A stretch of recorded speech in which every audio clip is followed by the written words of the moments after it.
Hi everyone, Stephanie Lopez here. It is with great pride and tremendous honor to be presenting today with the Agents of Change on parenting strategies. This is definitely a topic that I'm very, very passionate about. I think when we think of interventions and preventions and systems, everything comes back to families. And I'm very excited about our work and our time together. So thank you so much for joining. And I'm really looking forward to sharing all this information with you and hopefully having really great turnkey strategies to take away and implement in your practice tomorrow. All right, so we'll be talking a lot about in ways how to create a responsive home. And I'm going to break down a little bit more about what a supportive and responsive home looks like, and we'll kind of see it throughout the entire training today. But we're going to really talk about effective communication, inclusion, engagement, and really fundamental ways to empower children, to empower parents, and to empower a healthy and happy home. When we'll talk about this, we're also going to break down trust and connection and really trying to understand what are strategies that are going to build a home that every single person has a role, a responsibility, and that purpose, that desire to be the best that they can be in their home and in their relationship, parent to child. All right, so for today's agenda, we're going to be talking about different parenting types, the role of safety in relationships, the role of parental role modeling, inclusion versus distraction, and empowerment and praise. So I'm going to break these all down as if we're training clinicians like we are, as well as being able to take this information to turnkey effectively when talking and trying to empower parents in sessions as well. All right, so first comes first. Rather than a one-size-fits-all approach, we will explore how every family and parent has unique needs requiring flexibility and adaptability in parenting techniques. So when I think about a one-size-fits-all, I think of something like a manual. I think of a way that we can say, yes, this is exactly what to do, what not to do, and how to steer clear until you get your end goal objective. And unfortunately, that's not the case for parenting. That's not the case for relationships. That's not the case for friendships. That's not the case for workplaces, right? Everything has a different approach. And I think that's what makes our journeys as individuals and humans so fascinating, right? There really is not a one size fits all approach to anything, and especially parenting. And we're going to break that down when we talk about exactly what makes up that collection of parenting. So, like I said, there is no manual for parenting. And we're going to think to ourselves, why? Well, every child's brain is unique. When we think about the child's brain, we think about their systems, we think about how, even if we have a family of three, every single one of our children are going to be different in their own unique ways. So, how can we possibly put together a manual that says this is exactly what to do? So, not only is it every child's brain is unique, we think about children, we think about everyone's home is different. People come from all different types of walks of life, backgrounds, whatever it may be that's happening in their home is completely different than their neighbor a block down the street as well. We also have all different resources and access to resources. So when I talk about resources, I'm talking about community resources, access to basic needs, access to things that go beyond our basics as well. What makes our day-to-day functioning, what makes our life, and what makes our lifestyle. And also, our communities are different. When we're working with families in specific regions and specific cities, we're going to work with them and tailor them in completely different ways. If we're working with people on the East Coast compared to the West Coast, we're speaking with people from a specific language to another language. We have to make sure that we're understanding what is in their community, what do they have reach to, what do they have access to make sure that we're truly meeting their needs and kind of making a plan that's working and effective for them as well. So we are going to start talking right now about parenting types. I think a lot of times we'll hear this in our graduate course load, or we'll hear this in conversation with colleagues and peers. What type of parenting type? And that kind of seems like a one size fits all model. But I think when we think about the four different types of parenting, that it breaks down into these are the general views that are happening in this role. So, with the four types, we're going to talk about the authoritative parenting style, authoritarian, permissive, and uninvolved/neglectful. So these are very large blanket terms for when we think about parenting as a whole. And it's going to talk a lot about different qualities that these parents have, and then also kind of turnkeying and what are the children that are being affected by this type of parenting. And I think sometimes when we think about effective, it is positive, it could be kind of negative in a sense, but it's also how are these children reacting, responding to this type of style as well. So I'm going to go ahead and I'm going to read these off the slides because there's some parts that I really want to highlight as well. So when we think about an authoritative parent, this is a quote that really comes from a wonderful, wonderful reading. So authoritative parenting is categorized by a close, nurturing relationship between parents and children. Parents set a clear expectation, which we'll talk about, and guidelines and explain the reasoning behind their disciplinary action. So before I break that down a little bit more, I want to highlight the clear expectations and explaining behind the disciplinary action. This is what makes this one style of parenting very different from the ones to come. When a parent is engaging in a disciplinary action, they're going to explain, this is why I'm doing this. This is why you hurt my feelings. This is what happened with your siblings. This is what happened at school, showing them that the reason that I'm engaging in this type of discipline is because something has happened. And a lot of the times, the biggest thing that we do with parents is it's very quick to react to a situation, try and come to a solution, try and figure it out. But if we're not taking the time to explain, it can really shift the dynamic and effective communication from parent to child. So when we'll say they use disciplinary methods as a supportive tool rather than punishment.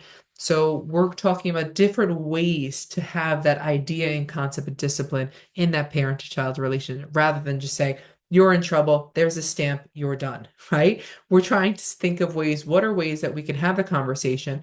There's still a consequence, but we're going to talk about it as well.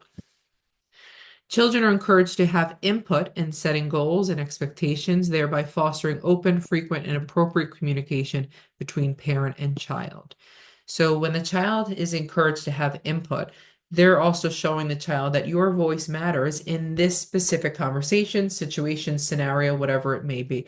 We want to hear from you too. That comes back to building trust. That comes back to building not only a closeness and relationship, it's also about building that bi-directional communication. I'm valuing what you have to say. And this is talking about parenting from not only when we're talking about children, we're talking into young adulthood as well. And this parenting style generally results in the healthiest outcomes for children, but both requires considerable patience and effort from both parties. So when we think about authoritative parenting, this is a type of parenting that is really going to engage their child in everyday functioning, everyday life, right? We are going to have the children be part of decision making. We're going to have them be part of conversations. We're going to have them part of this is what happened and how can I walk you through the consequence that now you're facing. So it is a very healthy, beautiful form of parenting, but it takes a lot of effort. It takes a lot of patience and it takes a lot of resources. And that's why this type of parenting may look like this is a really outstanding one, but you have to be able to support it and keep that consistency as well. And when I break down the next three other types of parenting, there might be things where you're saying, oh, I really see a parent that fits this, but they also fit that. And that's, again, why we don't have a one-size-fits-all model. This is more of just a generic breakdown of what are these types of parenting styles. So authoritative parenting nurture children's confidence. And when we think about their confidence, they're building their child. They're building what they're feeling, what they're thinking, how they respond, how they react. They're with them every step of the way. And I think that's a very unique part of parenting because it is, in a sense, so rare and so beautiful to have that continuation of support. And that takes a lot of self-regulation and emotional intelligence on a parent's end as well. When we think about authoritative parents, we're also having them understand their child's emotions. What are you going through? Having that conversation of let's engage further in the conversation that we're having. Let's engage further in the feeling that you're feeling. And how do we make an open and communicative environment for the child to learn, grow, and blossom in? Another primary part of this type of parenting style is that authoritative parents really help develop a sense of purpose and achievement, and I can do this. I can do this on my own. I can try this. I want to explore this. It's giving the child the opportunity of whatever happens, whether this is super mega successful or that didn't really go over well. Maybe there's failure, maybe there's hardship, maybe there's challenge, but I'm still here with you and I'm going to support you and it's going to be challenging. But now we built this together and we built this way that we can come to one another in times of darkness and sadness and feeling scared and uncertain and fearful. Another thing too, another outcome of this type of parenting is these children usually excel academically and they perform well in school. And I think when we think of school, we think of curriculum and instruction. Children of this type of parenting also flourish in schools because it has a lot to do with their academic availability to learn. When children have a much calmer sense of their emotions and understanding of themselves, when they're being supported and praised and empowered by their families, they're then in turn available to learn. They're available to engage with peers, available to engage with their teachers, want to be a part of something, want to spearhead something, want to lead something, want to build on a collaborative effort with students and have that teamwork approach as well. So there's a lot that comes into this type of parenting.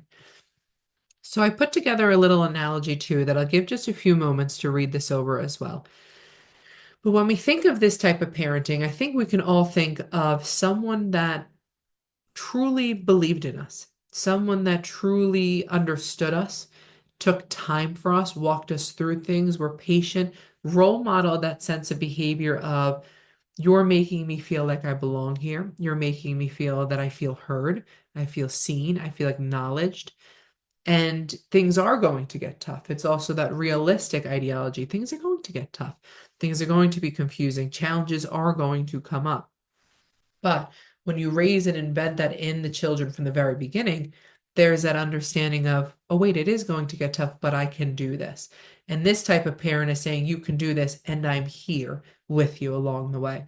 So I think that there's definitely people in our lives, whatever shape or form they may be in, these are people in our lives that are continually building with us, seeing us as who we are, and really trying to continue to empower us to be the best that we can be and lean into creativity, lean into dreams, lean into goals and optimism, right, that we have throughout our entire lives. The next type of parenting I'm going to talk about is the authoritarian type of parent. So, authoritarian parents typically engage in one mode of communication where they establish strict rules that a child is expected to follow without question or negotiation. So, the reason that I'm breaking down all these definitions is I want to show how different these overviews are from one another.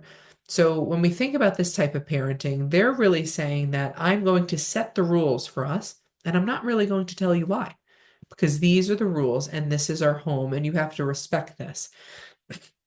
None of these type of excuse me, none of these type of parentings are anything where we should say, oh, this isn't the right thing. Oh, this isn't making sense. Oh, this isn't correct. That's not really the case. Every single parent can take bits and pieces of what works for their children now. What do they want for their family? And what is kind of the overall environment of their climate at home and the way that they parent their children? So some parents might say, look, without a question, this is non-negotiable. This is the approach that I'm taking. I don't need to share this with you. I'm the parent and you're the child. And sometimes that works. And sometimes there's ways that we can look at it from a different lens. So I'm going to break down the next few parts of this as well.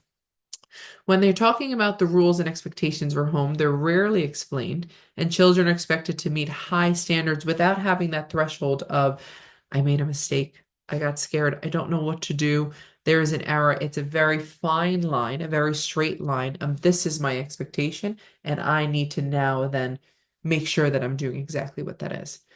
Errors are often met with punishment. So when a child of this type of parenting doesn't meet their expectation or their standard, the parent is very likely to say, this is a punishment rather than a disciplinary action of, let's talk about this. Why did this happen? Why are your grades like that? Why didn't you score a goal? Whatever it may be. And authoritarian parents tend to be less nurturing and maintaining that high expectations with limited flexibility. So when we think about the less nurturing part, I think of this type of parenting as a very fight or flight mode type of parenting. And there is a goal and objective of raising my children. And these are the rules that are either going to keep them safe, keep them guided, keep them rooted, keep them centered. And I don't really need to share this with my children because they're children and they have to follow my direction to make sure they're doing the right thing. And that's where that limited flexibility comes in. And when there's usually a goal at the end of parenting, it can turn a little bit more into that less nurturing environment as well.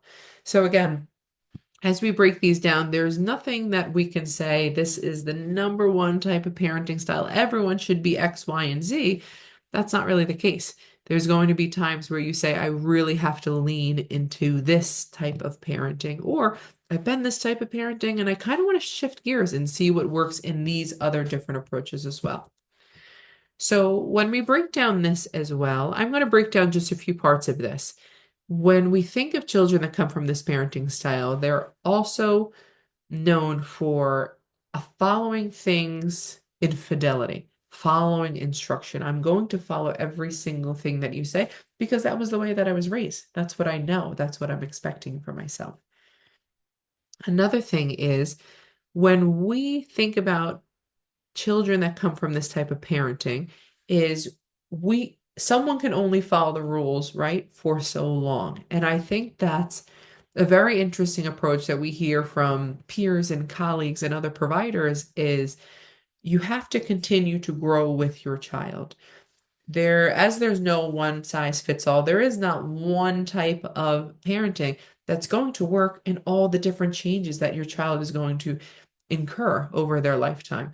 And I think when we have flexible parenting, we're more likely to meet the needs and the interests and the engagement styles of our children rather than saying, I'm going to start with this type of parenting from the second they're born until they're grown up and out of the home as well. So when we think about this type of parenting, we think about that limited flexibility that causes the difference of how can the child develop while still having that same structure, that same one size strict structure as well. So I really like this analogy. I think that this is something that really kind of puts this type of parenting together as a whole. When we think of authoritarian parenting, it's a tightly wound spring. There's only so much pressure we can put on that spring. There's only so much tightness and so much control until one day that spring breaks. And we're so used to that type of rigidity. We're so used to that sense of structure and control. And now, when the spring breaks, what are we doing now? Where do we look? Where do we go for support? Wait, maybe it's not like this. This is when children begin to look outside of their home, seeing how are other families communicating? Why are these rules set in place? What's the reasoning for this rules? What's the reasoning for the structure? Who am I without the structure? There's a lot of things that happen after too much pressure and control can be pushed on a child. Next, we're going to talk about permissive parenting. So permissive parents are typically warm and nurturing and holding minimal expectations for their children. So when we think of permissive parenting, we also think about that friend-like role. This is the type of parent that engages in this communication with their child in a very friendly manner as well. And I think this is a very interesting part because when we think about a friendship manner, we're taking that dynamic that we have with parents. And of course, people say nowadays the number one type of approach is to be, in a sense, equal with your child. Equal communication, equal direction, bi-directional communication. But at the end of the day, there's always going to be that difference in authority. When a permissive parent takes the role of a friend-like approach and a friend-like role, they're now not even lowering the expectations of a specific outcome, but lowering the threshold of what can I engage with you? Because now if it's two friends that are having a conversation, it's very less likely that they're going to say, you can't do that. That's wrong. That scared me. That hurt my feelings when you're at equal with one another. So this is a very interesting type of parenting. And I think when we break this down a lot too, there's a lot that comes out of this type of parenting. When there is a lack of rules and there's a lack of structure in a household, that means that when there's a lack of structure, there's a lot of freedom. There's a lot of freedom to explore into what do I want to do?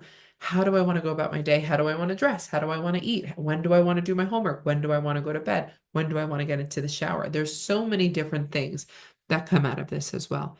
So when we think about freedom, and I think Freedom and choice is something that's extremely powerful for children because it gives them that self-efficacy of, I can do this, I picked this, I like this, I'm intrigued by this. That's how we gain engagement and buy-in and rapport with children. But when children have too much freedom, and don't have the experience, age, and wisdom to say, what are the choices that I'm making? Are they impacting me in a positive way? Are these healthy choices? Are these safe choices? Children are children. They're not fully developed, and we'll talk about that a little bit further on in the presentation, but children are not fully developed yet. So when we're thinking about ways to engage with them appropriately, what channel are we really making for them if they're the ones that are changing that trajectory of where they want to go? When we think about children that have a strong self-esteem and social skills, this is something where they have that because there is so much engagement. They're having that social outlet with parents. However, because they don't have that expectation of you can't go beyond that parenting part and that friendship level that we just made, they're probably more likely to be impulsive and demanding and struggle with self-regulation. When children have access to, I want this, I want to engage this way, I can make my own rules. When someone else comes in, a teacher, a new friend, a new peer, comes in and says, that's not how we do this, children are going to say, but that's not how it's been for me. And now, how do we set our children up to say, oh, wait, things are going to be very different for you? Things are going to look very different for you. People are going to feel very different as well. With that, permissive parenting is like a teacher with no lesson plans. When children are given the freedom to choose their own path without structure and guidance, they may struggle to stay focused and miss important lessons along the way. So that comes with if we're given too much freedom to children and we're saying, you can do whatever you want to do and you make the rules and you make the expectations. There's a lot of things that we learn throughout the way when it comes to friends and engagement and relationships of there has to be that collaboration. There has to be communication. It can't be I pick what I want to do and everyone has to follow suit. It has to be I'm learning ways to share. I'm learning ways of what to say and what not to say. I'm learning ways to engage myself and really control myself in social situations to make sure that I'm appropriate with my friends, that my friends feel like they want to include me and continue having conversations and engagement with me. There's a lot that we learn when we have structure that's given by other people as well. And the last type of parenting is the uninvolved parenting. So this really grants a next level type of freedom.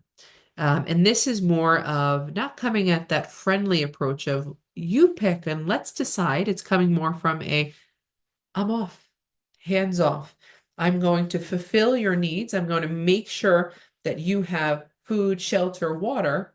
But other than that, the kindness, the compassion, the endearing, the comfort, the warmth, that's probably not going to be present in this type of parenting. Uninvolved parents also don't have a specific way that they're disciplining their child because it comes down to I'm very hands off. So whatever's happening is happening. And this is definitely a very, very different type of approach to parenting. But there's parts of this that parents see that is benefiting them. When they're hands off of something that can be stressful and concerning and scary and overwhelming, such as having a child, that's a natural, normal human reaction. This might be more of a reflection of how can the parent learn to understand, wait, I have to provide more than just the basic needs for my child. My child is looking for something to me. What can I do as my next step?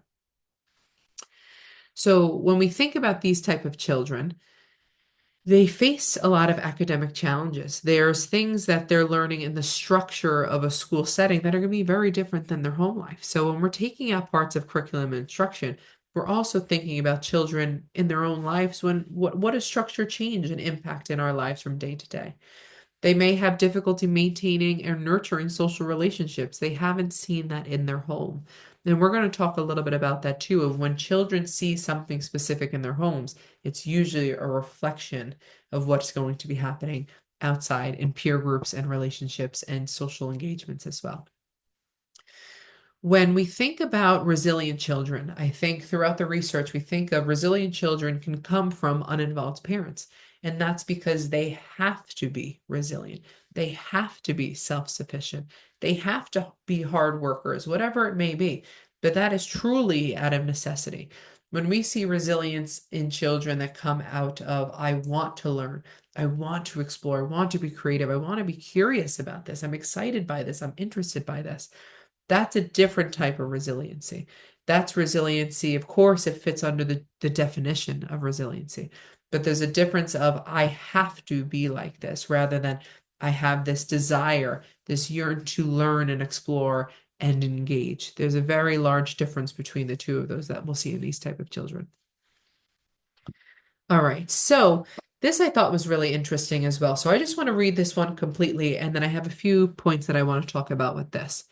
So when we think of children of uninvolved parents are like plants growing in a rocky, barren landscape. They learn to survive and become self-sufficient because the environment demands it, but the lack of nurturing care that could help them thrive.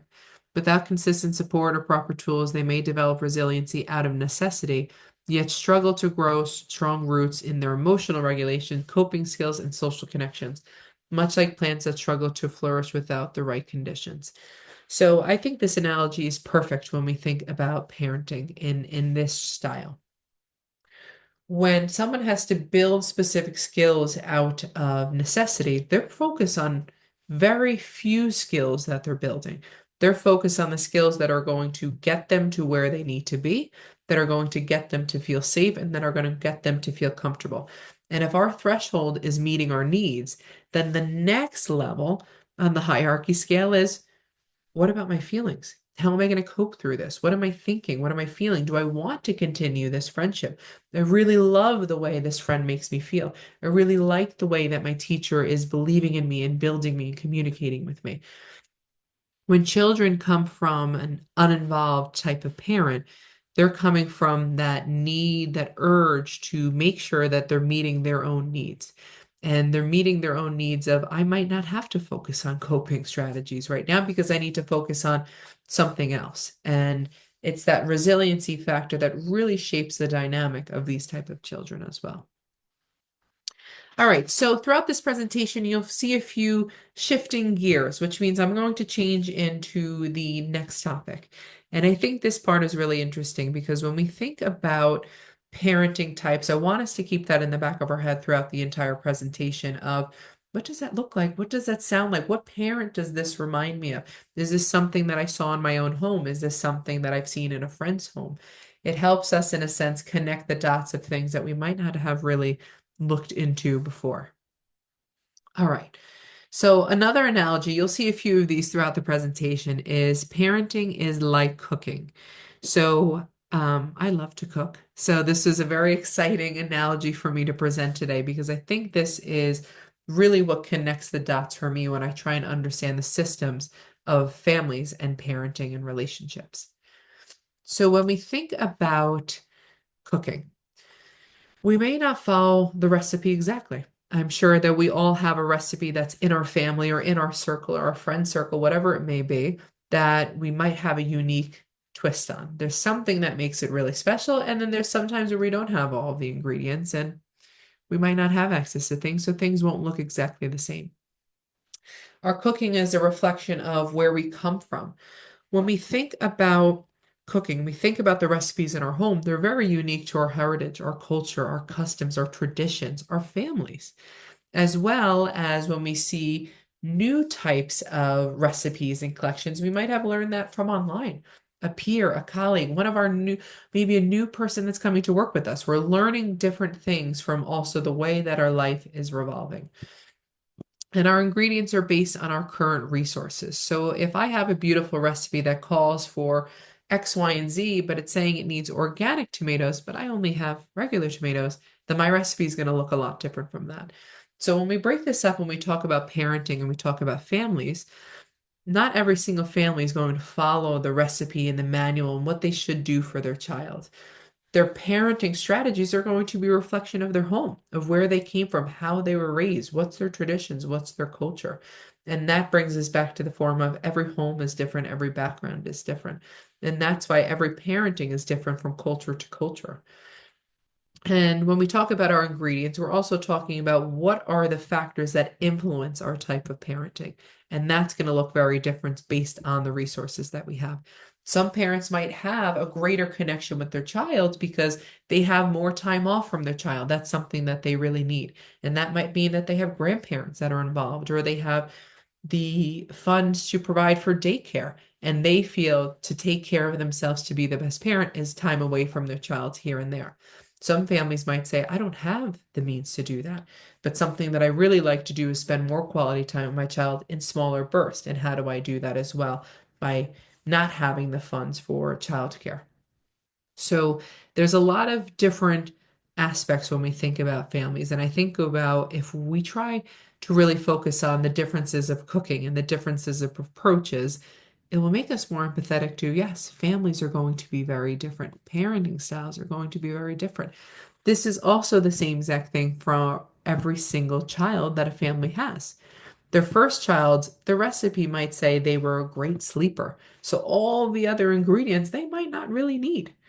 If they're thinking their child is really struggling, 2 to 3 years old, and it's very combative and very resistant, and there's a lot of pushback, maybe they're going to use things from their culture and heritages they didn't use with the first child.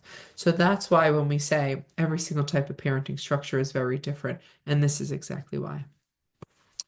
So throughout all of this, as much as I keep saying a one size fits all is not something that's appropriate for parenting, it comes down to there has to be one main ingredient, and that is safety.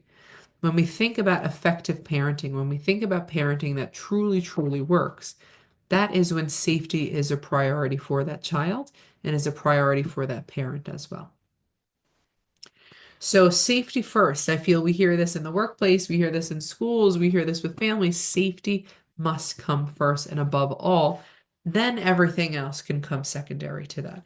In our training, we see a lot, most of the time, we see that there are things that we have to do out of our ethics, out of best practice, things that we have to follow. But at the top of our list, the safety of the client, the safety of the child, the safety of the student, the safety of the adult.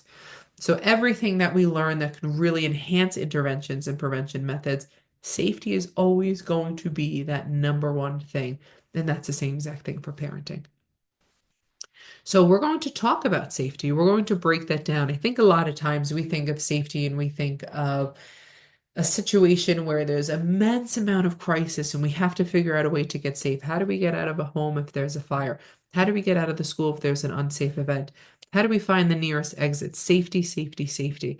Safety can look very different in a home, and safety can look very different with ways that we build children and have that conversation of safety as well. So there's three different types of safety. There's physical safety, emotional safety, and psychological safety. So physical safety is I'm going to meet the needs of the child. I'm going to make sure that they have everything that they need. They have access to a doctor. I'm going to be there. I'm going to protect them, and I'm going to make sure that they are safe day in and day out. Emotional needs is I want to have a very safe emotional space for my child. If you want to cry, we can cry. If you want to scream and let your anger out, we can do that. If you want to punch your pillow safely, we can do that as well. I want you to have a safe space, not only for that type of emotion, but also the emotion of, I have something that I want to tell you and I'm really scared to do it. And a child can have that opportunity with the parent to say, I'm very scared. It makes me very confused. I don't know what I'm feeling, thinking, and really want to share, but I know that I can share it because of the space that the parent made for the child. It's about acknowledging how your child's feeling, validating how they're feeling, and also not being judgmental to your child, not imposing what we think is right and wrong, but having that open layer of communication that they can say, this is what's scaring me, this is what's bothering me. And that really trickles down into psychological safety. So we can think about emotional safety and psychological. We could usually often mesh the two together. And that is promoting self-expression without fear of criticism. So just like we spoke about with not being non-judgmental, this is massive for children, that I can be who I am when my parents can be supportive, nurturing, caring, and kind about who I am and open to who I am. Also, psychological safety is building trust in your child. Your child has to trust us from the very, very beginning. And how do we do that? And that's really forming that connection between parent and child relationships. So, a few quotes I have here that I really want to talk about. So, when we think about when a child is safe, They are available. They're available to live, engage, learn, communicate, think. They are available to be and grow in the way that they should.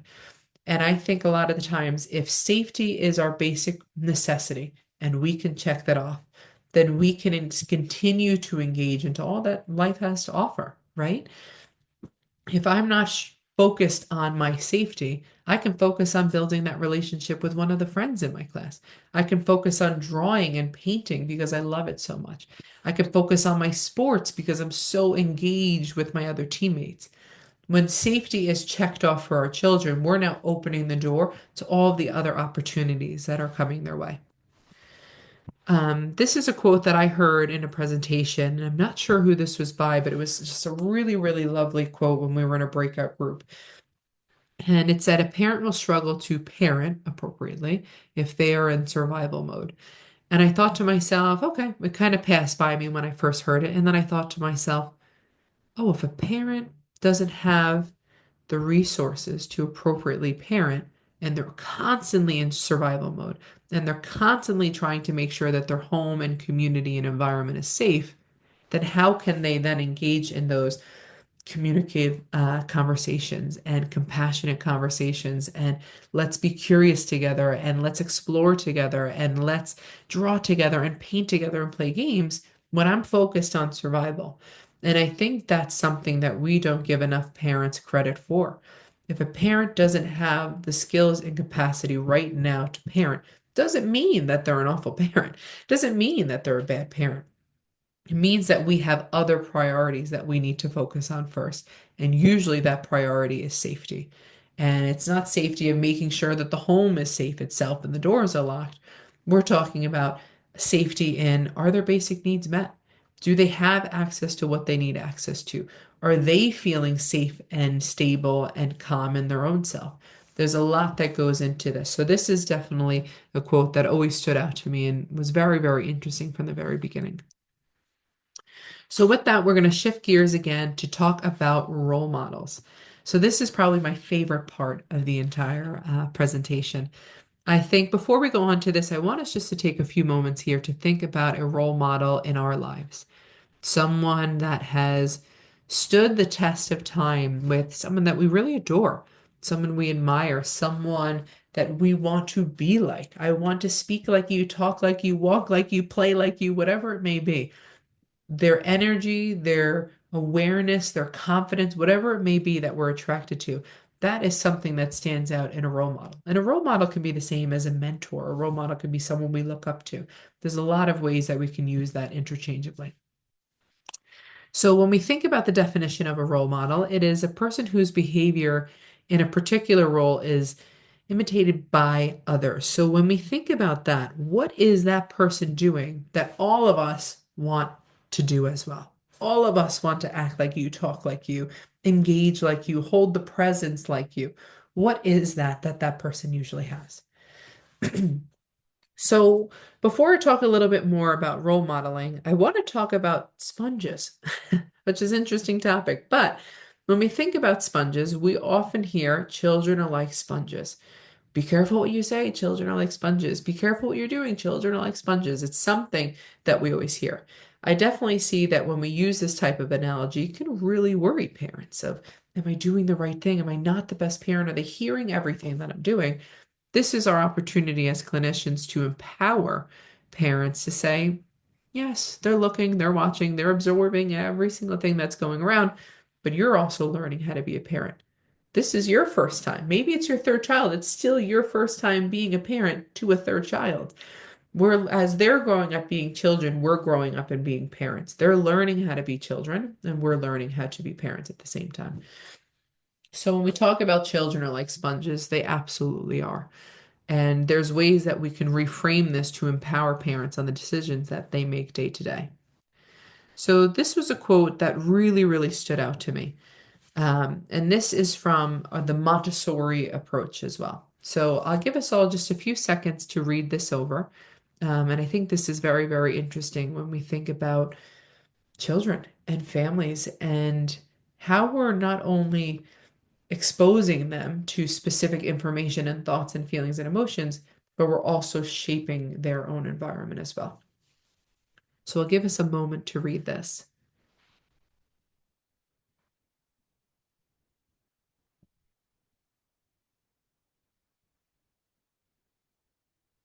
All right.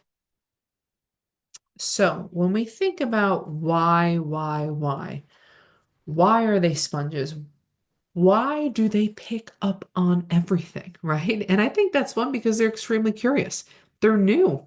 They're new to the world. They're new to this understanding. They're new to communication and conversation. So I'm going to break down a few things here, and it's going to seem a little sciencey in the beginning, but I want to just break this down because it really provides an understanding of why children are quote unquote sponges. So when we think about the child's brain, the prefrontal cortex, which we'll talk about, is not developed till about 25 years old. When we think about the prefrontal cortex, what is the prefrontal cortex responsible for? It's responsible for a lot. It's responsible for everything that truly makes us us. It's responsible for what people think about us. It's responsible for the way that we engage and we show ourselves to the world. And it's responsible for decision making. What's the choice that I'm going to make? Whether I'm under pressure, have a lot of pressure, have no pressure. What's my reasoning and rationale? What are my values? What is something that's important to me of why I'm making this decision? It's about the personality expression. Who am I? Am I outgoing? Am I funny? Am I engaging? Am I shy? Am I quiet? Am I thoughtful? Am I endearing? What is my personality? And it's also responsible for maintaining social appropriateness. What am I doing that's appropriate for the relationships around me, for the engagements that are around me, for the environment that's around me as well? So when we think about the prefrontal cortex and that not being evolved for till we're about 25 years old. So when we think about children and we think about why are they doing what they're doing, huge massive part of their brain is not developed to have the skills to learn from this yet. But bringing this back to the sponge part is if they don't have the capacity to have this further developed in their brain, they're going to then see what's happening in my environment around me. I'm going to do that too. That sounds right. That sounds familiar. That sounds like something that I always hear. I'm going to take that into my brain while it's developing, while I'm getting to the age of 25, and then it's semi set in stone. We all have the capacity to change our behaviors, right? But when children have this open sponge that's going to take in all of the information, the brain is like, give me everything so that we can continue to develop you. We can continue to fill this portion of the brain. And that's why children have that sponge-like mentality. So this was a quote that really stood out to me too. When we think about sponges, we think about that they can only be waterlogged, right, for so long, and they can only take so much water. A child's brain, I guess, isn't as much of a sponge as we really thought it was, right? A child's brain is going to take in information but doesn't know the limits. And that goes back to that prefrontal cortex development. But a child doesn't truly understand yet what should I be engaging in? What should I be taking in? What is true to me? What is something I'm going to take responsibility for? What's something that's scaring me? What's something that's appropriate? Oh, I've heard this so many times. It must be true. So a child's brain doesn't have that capacity just yet to say, nope, I'm not taking in that information into my brain. Nope, I can't take it anymore. They're going to continue to absorb a collection of all the people that are around them, all the comments that are being made, all the conversations that are being had, all the words that are being said to them. They're going to engage and bring that into their lives. So bringing us back to the point about a role model can have a beautiful positive influence on someone. And that's why I started the conversation the way that I did. A role model is someone that we look up to, that we adore, that we're fascinated by. But a role model that doesn't engage in socially appropriate behaviors can be still a role model. It could be someone that we look up to, someone that we think this is appropriate. This is normal. This is expected, right? And that usually comes from the parental side. If a child's parent is engaging in a specific type of behavior without their brain fully developed, they're going to say, well, this is a norm. This is appropriate. This is okay. And that's where the power of a role model can really take two different types of course in action. And I think that's a really important part to highlight here too. And it's not saying there's a positive role model and there's a negative role model. There's really a spectrum of it. There, you could be the best parent in the world and have a really bad day. You could be the best parent in the world and have a really bad year. There's no way that we can really quantify how truly are children being impacted by parents when every single day is changing. Resources are always changing. Day-to-day functioning is always changing. So with that, I wanted to talk about pie. So as social workers, this is a very big social work term. When we think of pie, I wish we thought about the pie that's on the screen because it looks lovely, but we're often thinking about person in environment. So when we think about person in environment, we think about every single person in a client's life, every system, every structure, whatever it may be. And we're looking at it as if we're looking above the person. And how are all these things connected? How are they relating to what the person is feeling, thinking, engaging in, responsible for? How are all these different parties basically making up the way of the world that that person and client is experiencing? So when we think about person and environment, we think about our environment being every single person that's around us. When we see a child that engages in a specific type of behavior, and then we see a parent engage in that specific type of behavior, we all ultimately think to ourselves, person and environment. We are a reflection of a collection of the people that are around us. We are a reflection of our community. Yes, are there some statistics where children grow up in a specific community and leave it and now are completely different? Absolutely. But for most of the time, we are a product of our environment. We are person and environment. We are seeing the way that things are relating and connecting and intersecting that are making up the ways and patterns of our own world and our own life. So this is something that I use in a lot of my trainings, and I always thought this idea was just so fascinating because I think it helps me build empathy for an individual very quickly. And the reason these are all 3.4 is because they could be different for every single person that's on here. So we're going to talk about everything on the right first. So I broke this down as if I was thinking about a typical teenager. So we could think about a typical teenager client, we could think of a family member, we could think of anyone.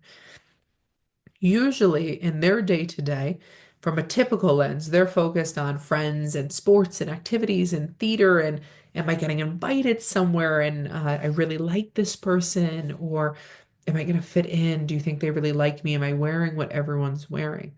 Or social media. Am I being impacted by social media? Are people writing things about me, talking about me? What are ways that I can keep up and engage with my peers? That's a very typical day in a very typical adolescent teen life. And then if we look on the left side, these are things that happen behind closed doors. Divorce, a transient lifestyle, domestic violence, identity, grief, loss, mental illness, financial changes, trauma. When we think about a child and we think about ways in which they continue to develop over time, we're understanding that their typical lives have a lot that happens behind closed doors. And that comes down to person and environment. When we think about person and environment, we're thinking about now, we know what the child is presenting us, but what's really happening behind closed doors. And I think that this is really what shapes a child and shapes a family and brings us back to our point of understanding that, yes, all families are very, very different. So, bringing me to the point of all families are very different, there's so much that we know in our field as clinicians and providers, and we try to assess and gather as much information to support our clients, but there's a lot of things that we don't know. There's a lot of things that they probably don't want us to know, right? Things that make their family very unique in very different ways as well. So, with that, our role as clinicians is to empower clients. We want to, when we think about clients that are parents, we want to empower them not to be the best, because I don't really think we could highlight any parent as the best. Because if we looked at 365 days, 24 hours a day, I'm sure there's things that they weren't doing that make them the best of the best type of parent. But if we can create a parent that creates a safest environment for their child, is the strongest for their child when things get rough and things get scary. They're the healthiest for their child. They're making proactive, healthy choices, not only in a physical manner, but in a manner that's appropriate for their child's development. That I want to engage with my child. I'm having and maintaining a very healthy lifestyle. I'm maintaining a very healthy, active approach to expose my child to all these other wonderful things that life has to offer. And parents that are centered. We have to empower our parents to be centered and rooted in their own life and in their own world. Because once our parents are safe and secure and stable, then they can raise safe and stable and secure children. And that's where that parallel meets in. So, how do we empower parents? How do we build them? Well, the first thing is we have to educate parents. And I think I took a very interesting twist on this entire presentation because it's the way that we speak about parenting is what can build parents. When we educate them on there is not a one size fits all model. There are so many different things to do, but how can we make sure we're making the right decisions? We have to validate parents. We have to acknowledge that, yes, being a parent is not the easiest thing in the world. Making sure that your child is alive, healthy, well, engaged, participating, socially equipped, educationally present, that's a lot of responsibilities to put on someone. So if a parent comes into us and says, I'm overwhelmed, I'm scared, I can't do this anymore, we don't have to hop to a solution right away. Of course, if safety is not being jeopardized. What we have to do is we have to validate them. I understand where you're coming from. I understand what's happening. I get it. Maybe I don't get it personally on a personal level. Maybe I have a different parenting style, but I understand that when we don't have a manual, when we don't have guidance to follow, and it's up to us to make the right choices every single day, I can validate that. Absolutely. And support. Sometimes parents need support. They need resources. They need more of an understanding of their environment, right? To ensure that they're doing the best thing that they can do for the child and the best thing they can do for themselves. So, the number one way that we can educate parents is we have to remind them that there's two ways, right, to look at a situation. And of course, there's a massive gray area in between. When parenting gets very tough and gets very scary, it's easy to revert into that crisis mode. It's easy to be worried about what's it going to be like? How's my child going to be like this? What's happening? What am I doing wrong? Oh, everything comes down to a negative. Everything comes down to a what if, what could have changed, what could have been different. When we think about parenting, it's you're growing as a parent as your child is growing as a child. There's an opportunity ahead of all of this. There's an opportunity to change your tone. There's an opportunity to forgive your child. There's an opportunity to ask for forgiveness. There's an opportunity to say, I'm confused. I don't know how to help you. I don't know what to do. Can you help me? Can we learn from this? Can we work together? There's an opportunity to change the dynamic of the perception of what parenting is and what the parent is feeling in that moment. So, as we're going back to that sponge analogy, because children are sponges, it's important to role model the expectation of respect and empathy and emotion regulation. Because our children are looking at us 24/7, I'm sure there's a lot of people that can relate when they're watching this training of you probably can't get away from children at such a young age, right? You can't have any of that privacy time or any time where you're alone, right? They're always with us because they want to learn from us. They want to be engaged with us. And that's why it's so important to be respectful, show empathy, show to myself, I'm having a really hard day at work. What can I do to make it better? I can go for a walk. I can talk to my friend. I could pick up the phone and call a family member. I could do a puzzle. I can draw. Showing them hands on is going to be their manual of how do I continue to grow as a kid. So this brings me to my favorite point of this is definitely my favorite quote, and I heard this in a speaking too, that children learn kindness from the kindness they see in their home. I think we can take out kindness and we could shift it with any word that you want. Children learn blank from what they see in their homes. When I teach this in schools, I often tell them the same exact thing. Children will learn a primarily part of their functioning they're going to learn at home. But a lot of the times, they're in schools, they're with their teachers and with the social workers and with the administration for as much as they could be at home. So in a school setting, I always try and show them that we can show them and shape them and transform them in a way just as much as the power that they have at home. So I think if we were to change the words here a little bit, children learn kindness from the kindness they see in their home. Children learn fear from the fear that they see in their home. They learn anxiety from the anxiousness at home. They learn what to do when they're feeling depressed by what they see at home. There's a lot of things that children have takeaways in that aspect. So with that, we can also remind them that being helpful and beneficial to a child. So when we think about doing the right thing and knowing that they're going to take on anything that we're thinking and feeling. A lot of times parents say it's too much effort. I'm having a horrible day at work. I don't have time to do a puzzle with them. I don't have time to do this. If we engage in a behavior we know is going to support the development of our child, I'm having a hard day. Let me draw because that will help me calm down. It's most likely going to be beneficial to us. So something that we do that's beneficial for our child is in turn beneficial to the parent as well. If I'm having a really, really hard day with a friend or a really hard day with a family member and I hang up the phone and I say, never want to talk to them again. This is horrible. They're terrible. And I start talking horrible about that person. Child is going to think, oh, that's what we do, right? When we're angry, because I'm a sponge and I'm just going to take in everything that my parent is feeling and thinking. But if I hang up the phone and I take a few deep breaths and I go and write down everything that I'm feeling, I'm showing my child that it's okay to be angry and upset and hurt by someone. But I'm also going to be proactive about something that is going to change the way that I'm feeling. So not only are we role modeling that expected behavior for our child, but we're role modeling something that is in turn going to help us self-regulate, is going to help us calm down. And that's where that tricky part can be of making that choice in a reaction period rather than being responsive. So, what I like to tell parents too is every day you're given the choice of how you want to be a role model to all the stressors in our lives. There's not going to be a day that goes by. You could be on paradise, you could be in Hawaii, you could be on a beach. There's going to be stressors that come up in life.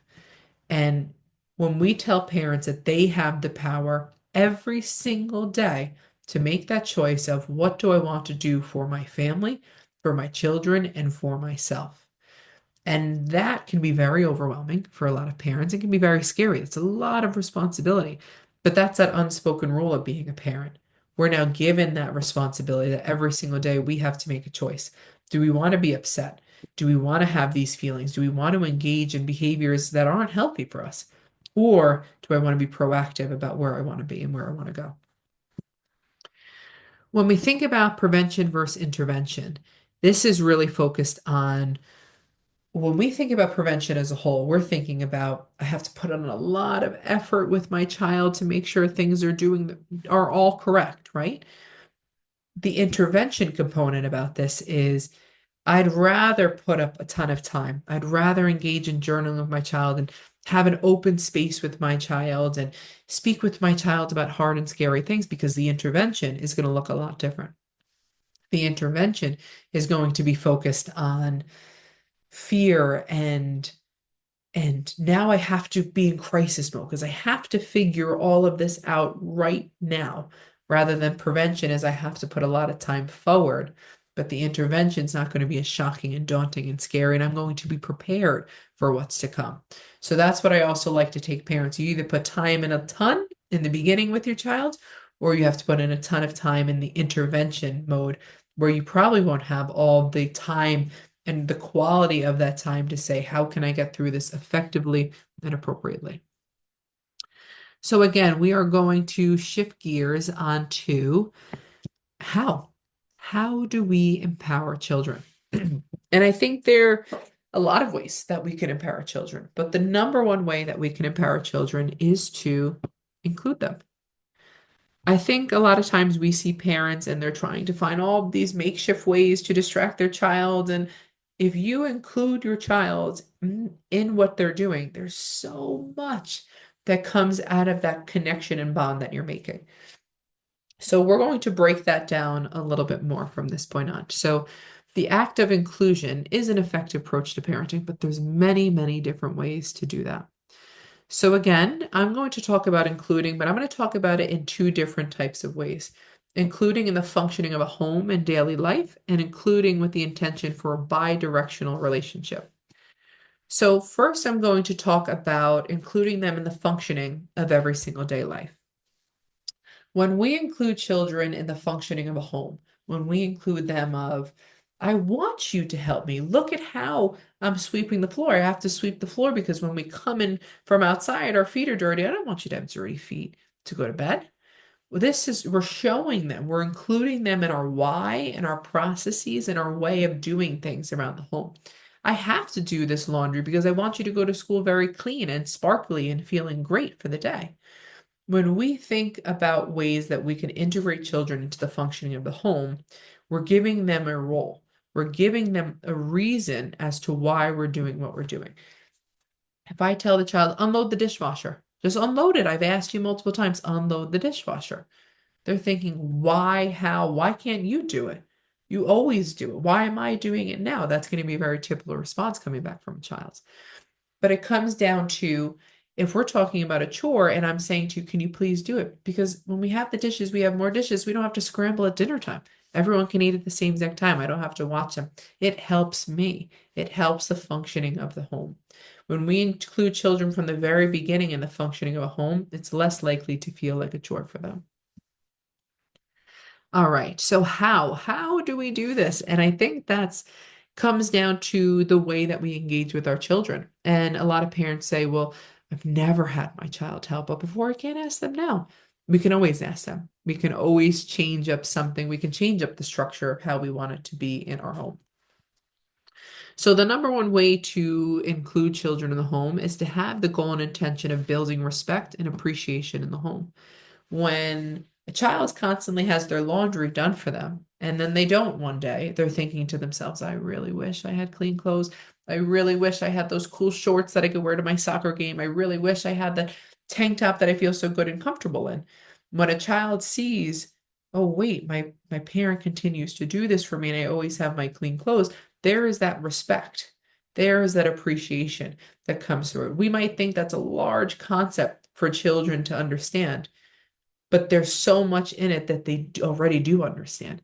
They see that X and Y equals Z, and how did it get there, and why did it get there? And when they're missing the Z, they're thinking to themselves, well, what can I do? What can I fix? I need that. How can I engage in that? And when we get behind it, when we get ahead of it early, and we think to ourselves how to build the respect and appreciation in a home, it's going to look a lot different when we have that as the core foundation of our work with children.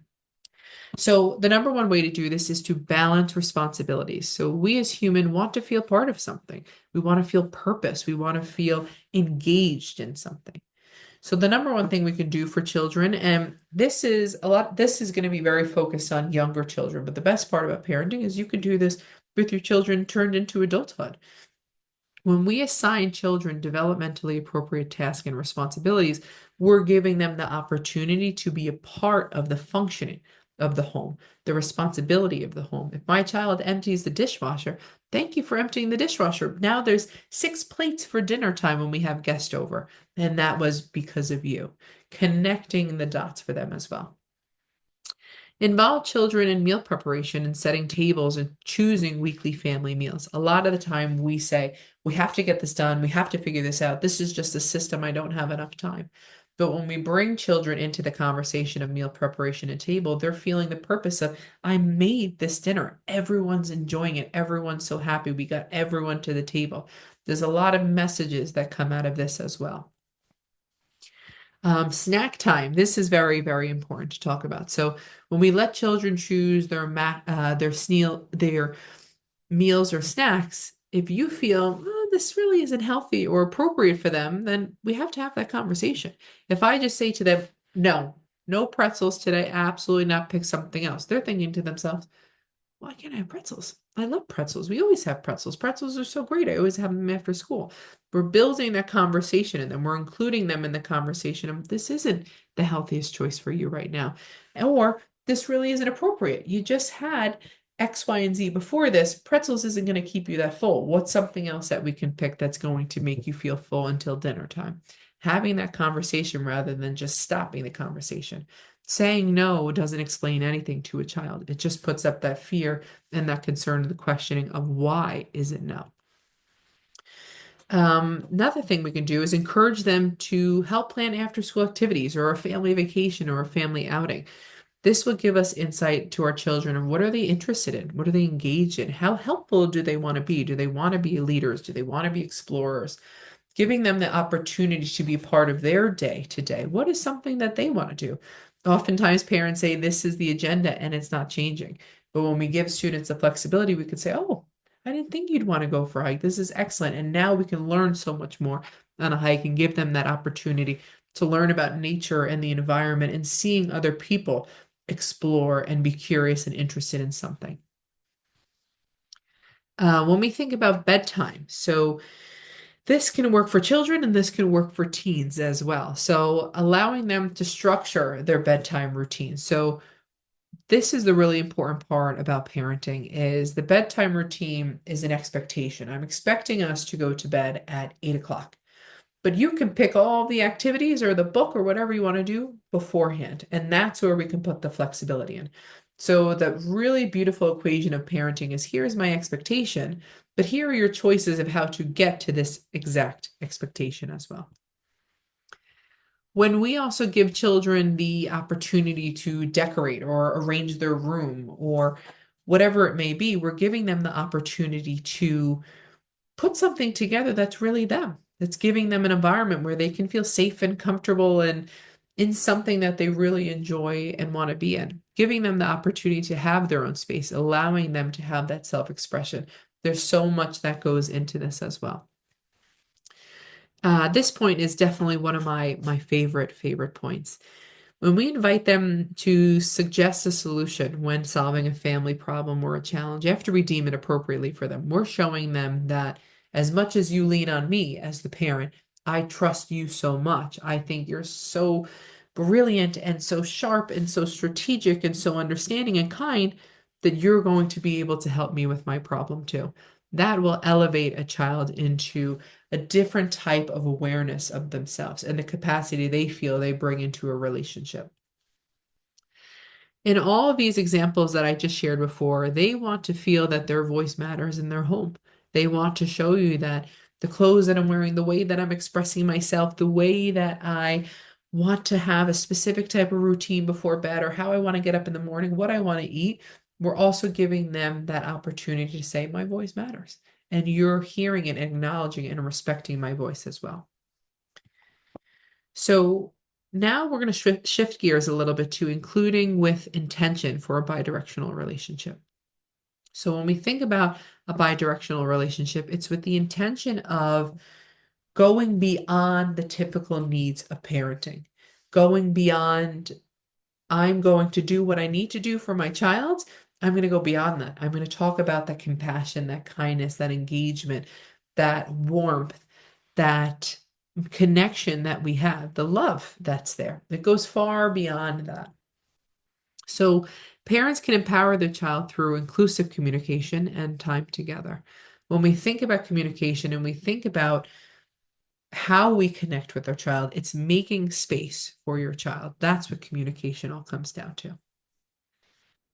All right, so the simplest approach to making time for children, and I think when we think about the approach of how do we make time? How do I have to sit down? What does that look like? I think time is the biggest barrier that we run into with humans, with friends, with families, with parenting.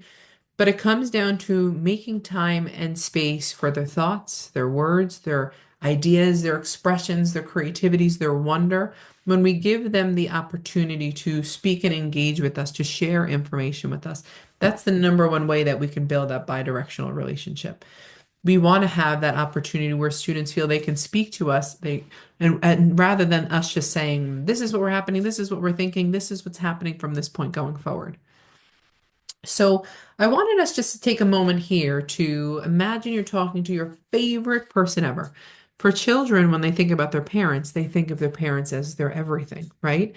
That's a majority of children will think and feel that way.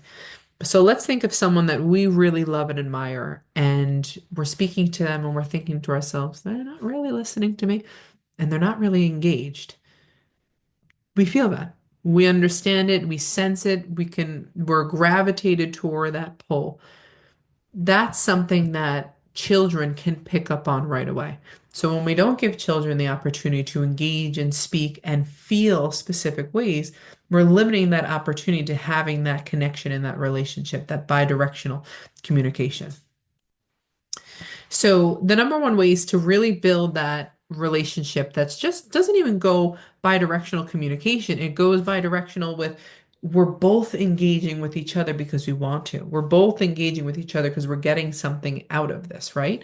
So encouraging children to play in a way that's creative, storytelling, building something, designing something together. You're giving this child the opportunity that they're making something with you and they're making something that's quote unquote worthwhile of the parent's attention. They're seeing that the parent wants to spend time with them, engage with them, thinks that they're creative, thinks that they're exploratory, right? There's so many different approaches to that. Another time is a lot of times I think we see online is game night, host a game night, host a cooking night. And it seems cliche, it's not. It's the best thing that you can really do with a child is building them in an environment that's unstructured, a board game, outdoor play, a family project, right? These can be unstructured, fun times where you can really see your child exploring their creativity and their personality. And this is a really beautiful opportunity for parents because they're seeing that they're making time to have that fun time with their child and they don't have to, they can take the parenting cap off for a second. And I think that's where that bi-directional relationship comes from as well. What I really wanted to highlight here is that words have power. I think I'm going to bring us back to that point about sponges because out of everything that we're talking about today, words have power. The way that we speak to our children, about our children, in front of our children, they're going to engage with. And that's the number one thing when we want to build that relationship that's both of us are bringing something to the table. It's the way that we speak to our kid. When we're sitting down for game night and we're saying that was such an awesome move, you really thought that out, is much different than not having that conversation at all. When you're giving the child the opportunity, when you're speaking words over them, when you're letting them feel a specific feeling from what you're talking about them, saying to them is going to be much more of a different outcome than not having that initial relationship and that initial bond. So there's many benefits to inclusion, right? It strengthens that bond through shared experiences. Not only is it strengthening the bond for the child, it's strengthening the bond for the parent. You're getting that opportunity with your child to see them in a variety of different ways. It builds children's confidence and decision-making skills. So when I have them as part of the conversation or part of a decision-making process, I'm showing them I trust you. I'm confident that you can do this. I'm proud of you. I see that you can do this. I believe in you. Just that alone, that own expression alone, can transform the way a child thinks and feels about themselves. And also, when we include children, it reduces the feelings of neglect and exclusion, right? We're showing them that I want to be with you. I want to spend time with you. I like this time that we're spending together. There's a huge part in being present for someone, and there's a huge part in being inclusive of them too. Showing them that I want to create this with you. I want to explore with you. I want to wonder. I want to dream. I want to read with you. So, like we were saying before, there's very different aspects when it comes to inclusion and distraction. So, inclusion, we're trying to find meaningful activities that foster that connection in that relationship. A lot of times we see things, especially online, of do this and you have, your 8 minutes to get something done before your child is done and feeling distracted with something else. When we include them, it might take that extra 8 minutes of explaining and having them know the rules and what the expectation is, but you're building that connection at the same exact time. If we're distracting them with screen time, they're going to get bored with screen time and want to come to us either ways. So using those extra few minutes as how can we build that relationship? How can we build a new skill? How can we build that trust and communication between one another? So with that, again, we're going to shift gears a little bit into empowerment, which is my favorite portion of what we're going to be speaking about today. So when I think about The role of empowerment in families, not even in families. When we break down families and we think about parenting, we think about empowerment as a whole. And that is to elevate someone, that's to build them, that's to cheer them on into the next level. So strategies to empower children is the number one thing that you can do is self-efficacy. So when we empower and encourage that, we're showing children that you can do this. I believe in you. You don't need me here to help you. I know that you can do this. And that's how we empower children. When we give them the opportunity to do something in a very individual manner, we're showing them that we trust them, we believe in them, we're confident in them, we want to learn from them. Now they're the leaders, they're the drivers. Another thing is going back to a few of our other points is promoting autonomy. So when we're giving them developmentally appropriate tasks, when we're giving them things that are elevating them, right? I believe that you can do this. We also have to continue to raise that bar. So we're promoting for them to do things on an individual level, but we can also make those tasks a little bit harder. And that's how when we continue to go with what's developmentally appropriate for them.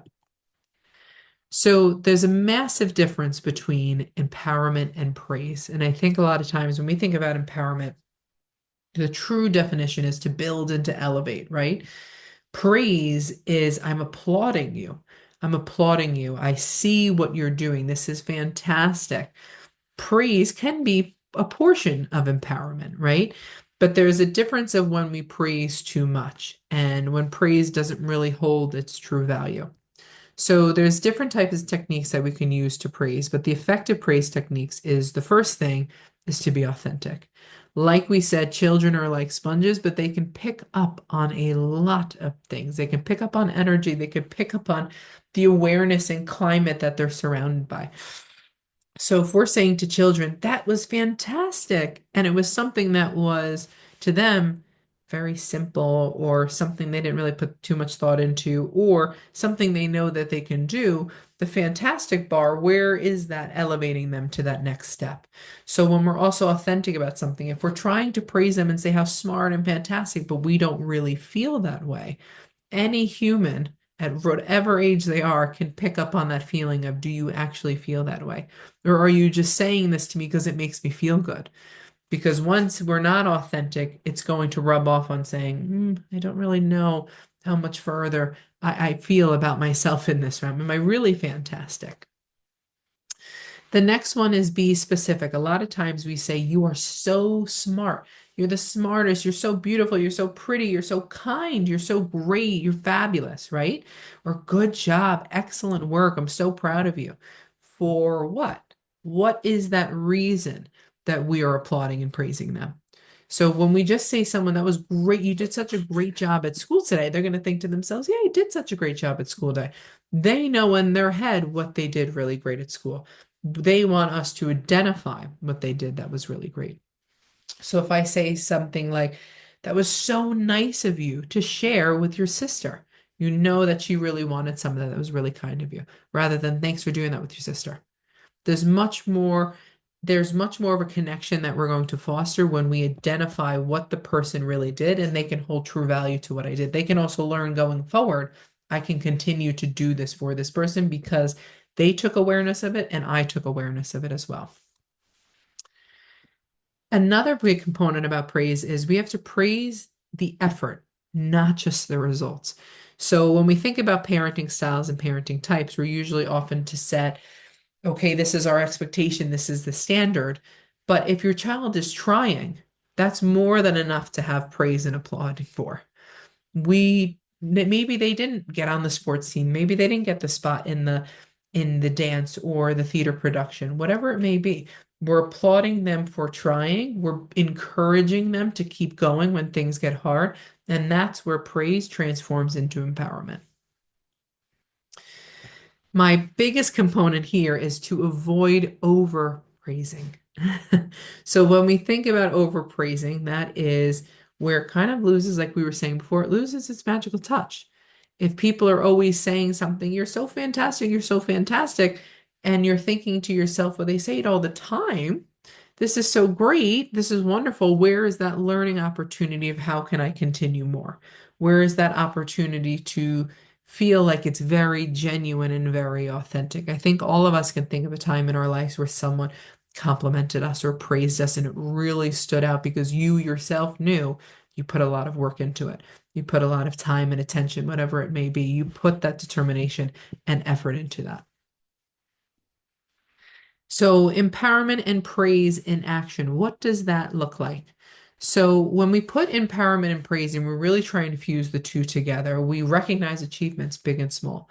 We recognize something of, okay, maybe they got captain of their sports team, but they passed by the teacher in the supermarket and they said, "You were a really, really nice kid." Those are two different milestones, right? Big, small, whatever it may be. We're showing them that we are present, we are aware, we see what they're doing big and small, and every single thing deserves to be recognized and celebrated. And that's where we can mesh the two together when we praise them to the point of where it turns to empowerment. We're there, we're consistent, we're aware of what's happening. We also want children, we want to encourage them to reflect on their own accomplishments, on what they learned. We want them to feel when the praise and the compliments and everything comes their way, we want them to feel that they are so deserving of, they are so aware of why they're getting this. If you continue to tell someone they're so good, so good, so good, but they don't really feel like they're so good and they don't feel like they're the smartest and the brightest and the happiest, then we have to turnkey, we have to really look into that of how can we shape our child to really understand of reflecting why I think you're such a good sibling, why I think you're such a good child. What does that look like to them? So when it comes down to it all, there is no instruction manual for parenting. There's no instruction manual of what is the perfect home and the perfect family and the perfect way to raise a child.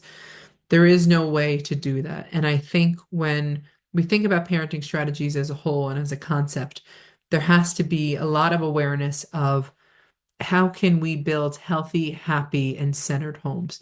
Homes that are safe, homes that encourage self-expression, homes that are open-minded and flexible and progressive. What are ways that we can build families in sustainable ways that work for them and the environment that they are in and the community that they are a part of? So when we're in our field as providers and clinicians, the number one thing that we can do is continue to empower and educate and validate and really take a realistic approach to parenting. Because oftentimes people come to us as clinicians for an answer. They want to know, they want a solution. And when we put the design and the drawing board back into their corner and we say, we can help you, we can support you, we can guide and motivate, but it's up to you to take the steps for parenting. It's up to you to design how you want your home to feel. It's up to you to design how you want to use your community to build and raise your children. And I think that is a beautiful way that we can transfer that level of power and solution to our clients. So I'm so, so grateful for everyone's time and attention during our presentation today. And I'm so very grateful to be working with Agents of Change and really providing information that's helpful for our field and our growing and evolving field. So it's been an honor. Thank you so much for taking the time to learn about parenting strategies and how to empower families going forward. So I'm very grateful for the opportunity and wishing everyone the best of luck in their field going forward. Thank you very much. I hope you enjoyed this continuing education course from Agents of Change. Want to earn your CE credits for this course? Visit agentsofchangetraining.com or the link in the description to purchase the course and take the post test. If you're looking for more CEs, check out our unlimited plan. You will get unlimited access to 150 plus ASWB and NBCC approved continuing education courses for one low annual fee. We're always adding new courses. Did I mention we also have 5 free CE credits available too? Check it out at agentsofchangetraining.com.